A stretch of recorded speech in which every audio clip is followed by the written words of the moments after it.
السلام عليكم، ازيكم حبايبي؟ اهلا بيكم في قناتي. النهارده باذن الله هنعمل مع بعض سمك مشوي في الفرن. انا هستخدم الدنيس، انا عملته معاكم قبل كده بس من زمان، فيعني ايه بنعيد الوصفه للي ما شافش الفيديو، الحبايب اللي لسه مشتركين جداد. اولا سمك الدنيس هوريهولكم دلوقتي، بس نعمل الخلطه الاول. سمك طعمه لذيذ جدا جدا وهو لحمه ابيض، ويعني من الاسماك اللي طعمها جميل جدا. واحلى وصفه انا اكلته اللي هي بالطريقه دي، اللي هو مشوي بالثوم والليمون وزيت الزيتون في الفرن. فهنعمل مع بعض الخلطه الاول وبعد كده نبتدي نحشي. انا عندي هنا يجي معلقه كده من الثوم المفروم الفريش. مش عايزه تستخدمي ثوم فريش، استخدمي بودر بالشكل ده. هنبتدي بقى نحط التوابل، طبعا كمون. طبعا الكميه على قد ما انت هتستخدمي. الكميه دي انا هعمل 3 سمكات كده. حطينا كمون، كمان معلقه كزبره ناشفه. هنحط شويه كده معلقه صغيره او نص معلقه من البابريكا. هنحط كمان يعني الحبه دول ربع معلقه كده او نص معلقه من الجنزبيل البودر او الزنجبيل البودر. طبعا هنحط ملحنا برضو على قد 3 سمكات، ممكن ازود سنه صغيره برضو الملح على حسب ما تحبي. هقلبهم كده. هنزل عندي كمان بعصير ليمون،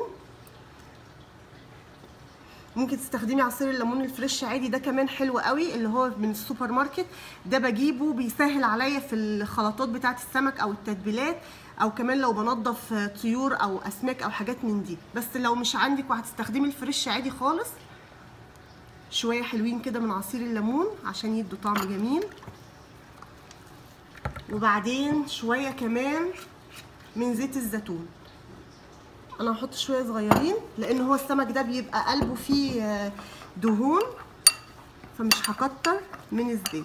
وكمان لو عايزه تستغني عن الزيت خالص او تستخدمي زيت تاني غير زيت الزيتون، مفيش اي مشكله خالص. كده انا عندي التتبيله جاهزه. عايزه تحطي عليها توم مفروم حطي، سوري مش توم مفروم، فلفل مفروم. عايزه تحطي شطه وفلفل حراق براحتك اللي انت عايزاه. كده دي خلصت. انا هوريكم السمك دلوقتي وهنبتدي نحشي مع بعض. حبايبي شكل السمك اهو، بيبقى شكله كده السمك الدنيس، وانا مفتحاه 3 فتحات من الجنب ده، وطبعا متنضف كويس جدا من جوه وشايله شويه من الدهون مش كتير. هبتدي اخد من التتبيله وادخل بين الفتحات بالشكل ده، وكمان احط شويه من جوه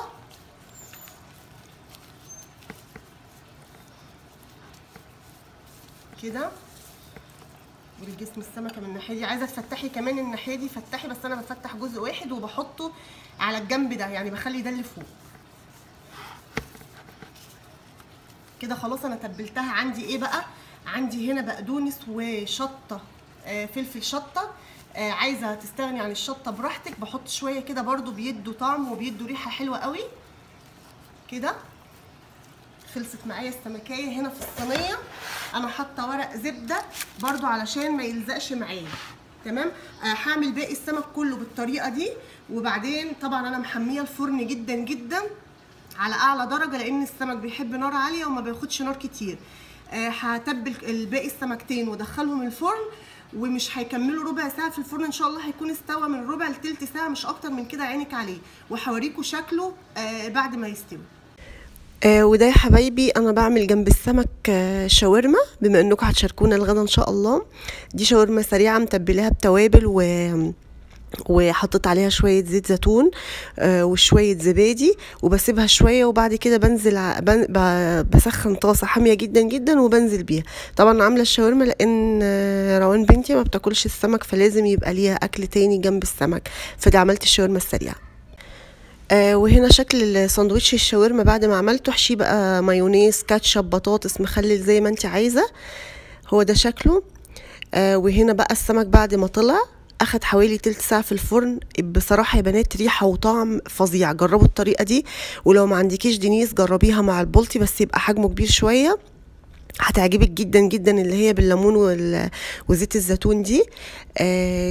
سمك صحي ومشوي من غير ما تبهدلي الدنيا، والطعم خرافه بجد. لو غدا النهارده عجبكم متنسوش تعملوا لي لايك وشير وسبسكرايب. اشوفكم في فيديوهات جديده، ومع الف سلامه.